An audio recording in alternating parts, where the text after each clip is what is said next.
Humanoids are either created, migrated from one place to another, or find their own way into existence by adapting from another species. I'll make my animals have originally been parasites inside the cosmic creature before it burped, and have humanoids be migrants from the creature's body. Now that we have the beginning and divinity covered, we actually have to create two things at once. We need to look at how the map is shaped, and how humanoid progress has shaped it. A question you have to answer first is whether or not this world is similar to ours. Most times this isn't something you should spend much time customizing, and using simple map generators will give you what you need. But if you want to be unique, make the terrain whatever you'd like. Pull inspiration from other planes D&D has to offer, such as the Feywild's colorful forests or the elemental plane of water. I personally love Earthbergs, so I'll make my world completely underwater. Then throw in some giant chunks of earth, hollow them out, and keep them from rising to the surface with eldritch chains that go lower than a creature can comprehend. Make a bunch of planet-sized bathyspheres. Another thing you'll need to write is how present monsters are. Consider what kind of creatures live in your world, and what their relationship is with humanoids. Are they rare or are they rampant? Feral or civilized? Do they threaten humans or do they provide resources that the humans need? I'll say that my monsters are very numerous and territorial.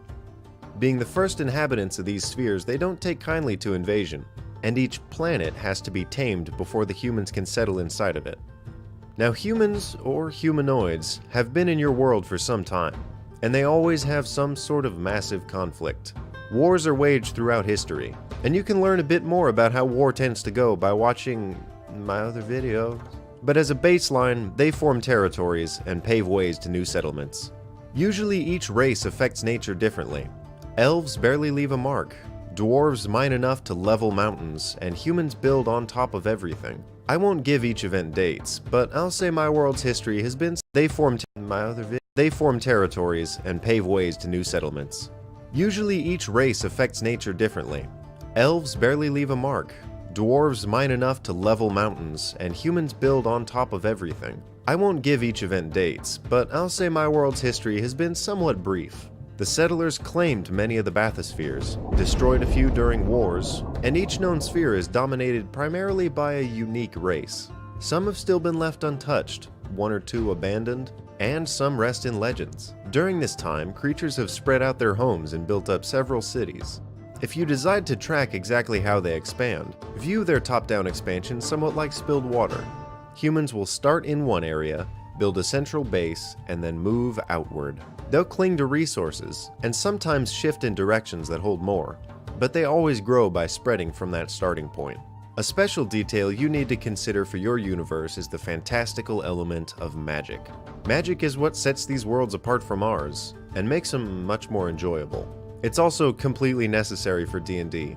You can't have the second D without it. A few questions to answer that determine magic's place in your world would be the following. Are mages more common than not, or are they rare and sought after by kings? Is magic practiced openly and on a wide scale, or done in distant towers hidden by shadows? Can you learn magic, or can you only cast spells from ancient relics? Knowing how common and how accepted it is will determine how much your world is shaped by it. A world heavy in magic could have magic shops everywhere, and teleportation hubs in central cities.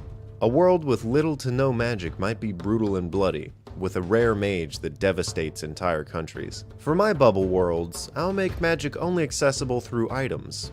I'll even throw in some cause for conflict and have the only thing with magical properties be the chains that hold the worlds, so only a small amount can be harvested at a time, or greedy pirates can destroy worlds for a handful of magical blades. Honestly, that's all you need to get started on writing a story or a campaign. The world itself has been created and inhabited. Gods and leaders govern the known realms. Each point here can be explored in much further detail, but any more than the basics won't be necessary when you're playing or telling your story. A quick tip for running a game in a world that you built is to stay consistent. When you make a rule that binds the way your world functions, don't break it. Have a notebook open during play, and when you ad-lib new lore or when a player affects the state of the world, write it down.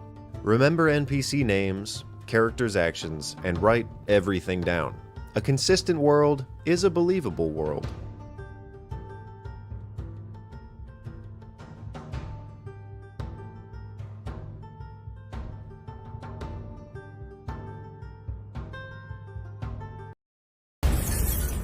I've already talked about saving the world stories, and during that video I came to the conclusion that the biggest problem with saving the world stories is that they almost all happen in an already well-established universe that a writer is seriously unlikely to actually let get destroyed. An audience can only suspend their disbelief so far, and if the stakes are too high, the audience can counterintuitively check out of the situation. They're basically calling the writer's bluff. No way are you gonna wreck this sweet paradigm when there's so much more to gain from preserving and exploring it, but some stories defy this issue by starting with the premise that the world has already been destroyed in one way or another. This lets the author trash the world on page 1 and then pull a story out of the ashes, and it opens up a lot of unique possibilities for plots. The core character appeal of a post-apocalypse plot is that, by virtue of the setting, the characters' situations and futures are uncertain and trending bleak. When the world falls apart, the pre-existing system stops working, and everyone becomes a pioneer trying to figure out how to survive in this new paradigm without the previous constant of civilization to keep everyone in check. Nothing is certain, everyone's usually in some state of freaking out, and hope is a rare commodity. The extent to which a post-apocalypse is soul-crushingly bleak can vary, and usually depends on the kind of apocalypse. Some apocalypses can be recovered from, some others not so much. So this hopeless, uncertain future quality isn't actually universal, as some stories take the timeline one step further and show humanity in various stages of societal reconstruction, whether it's a functioning and self-sustaining settlement, or something as small as an interpersonal relationship between your protagonists. Hopelessness is a genre staple for the starting point of a post-apocalypse, but it's not a vital component. A more general element of post-apocalyptic storytelling is the concept that the story is intended to send an overt message to the audience. And this obviously isn't unique to post-apocalypses. Lots of stories have themes, but it's very common in post-apocalyptic stories for the author to have some kind of agenda or message they're trying to explicitly communicate. Most writers aren't writing post-apocalypses just for the funsies. In fact, I'd argue that most post-apocalypses aren't really fun to write, unless you like seeing your characters exclusively when they're pushed to the brink of desperation or being improbably stoic in the face of earth-shattering horror. They're compelling, sure, but not super fun. Post-apocalypses don't usually have much tonal range because everything sucks. Sometimes it sucks in a sad way, sometimes it sucks in a scary way, but it'll rarely not suck. Lots of stories are built around core messages or themes in addition to characters and a plot, and for a post-apocalypse, that message is usually either, hey guys, this situation would really suck, so let's try to avoid it, or the rarer but more positive angle, even when everything's falling apart, some vital component of humanity will keep shining on, usually familial love, human ingenuity, or the power of teamwork. So let's take a hot minute to break down some common post-apocalypse paradigms and the lessons they're built to teach. The big post-apocalyptic craze nowadays is the zombie apocalypse, and the message these stories send is almost always humans are the real monsters. Sure, the dead are wandering around chowing down on anything they can get their teeth into, but the real threat are the survivors driven to extremes to survive, or just being a dick because they can and nobody's around to stop them. Most zombie apocalypses don't have a specific force responsible for causing them, they just kinda happen. They're a variant of the pandemic apocalypse, which on its own doesn't get as much airplay these days. They're nobody's fault, but they're pretty damn devastating, and they always have major lasting consequences. The extent to which society can be rebuilt after a zombie apocalypse is highly variable, and frequently depends on how exactly the zombie plague works. If zombies only make more zombies by biting, and/or zombies just kind of rot away on their own after a few years, then a sufficiently fortified society will probably be a-okay in the long run if it can avoid ripping itself apart in the interim. On the other hand, if everyone is infected and however you die you'll end up a zombie, that society doesn't have a great chance of rebuilding, since someone tipping over from a heart attack immediately becomes a vector for high-speed zombification no matter how fortified your base is. Since the survivors are usually handling a high-stress cocktail of nowhere is safe, anyone could be infected, and God I hope this suspiciously well-fed colony isn't eating people to survive, it sets everyone on edge and usually pits everyone against each other. Zombies trend towards the high nihilism end of the spectrum. Humans are monsters and society will never rebuild aren't exactly hopeful messages. Usually the closest you get to a hopeful ending is a single, fairly self-sustainable colony of non-dickish survivors with a good fortification setup and a dude in the basement researching a vaccine or cure. But on the flip side, these bleak narratives usually find their contrast against an unusually high density of subplots focusing on heartwarming adoptive father-daughter relationships, which are usually really sweet. With these kinds of stories, the message goes beyond humans are dicks to settle on the thesis of even if everyone's being a dick and the future seems really hopeless, we can still build each other up instead of tearing each other down. This obviously isn't present in all zombie stories, but the ones that go that route tend to close on a bittersweet note, and it doesn't usually get better than that. Personally, this is my least favorite apocalypse, since I don't like nihilism and I really don't like zombies on principle. Stay dead, please. Anyway, an older favorite for the apocalypse genre is the nuclear apocalypse, which got big in the Cold War for very obvious reasons. Unsurprisingly, the message of most nuclear apocalypses is please, for the love of God, don't make this future happen. It can be hard for those of us born after the Cold War cooled down to really properly conceive of what it felt like, but there was a period of several decades where pretty much everyone on the planet knew that a single bus full of politically powerful nutjobs could, at any time, kick off the end of the goddamn world, and there wasn't a single thing anyone could do about it. Duck and cover, memorize the location of the nearest fallout shelter, practically speaking, none of it would matter. Even if you survived the initial bombings, nuclear winter would take a big chunk out of the survivors, and the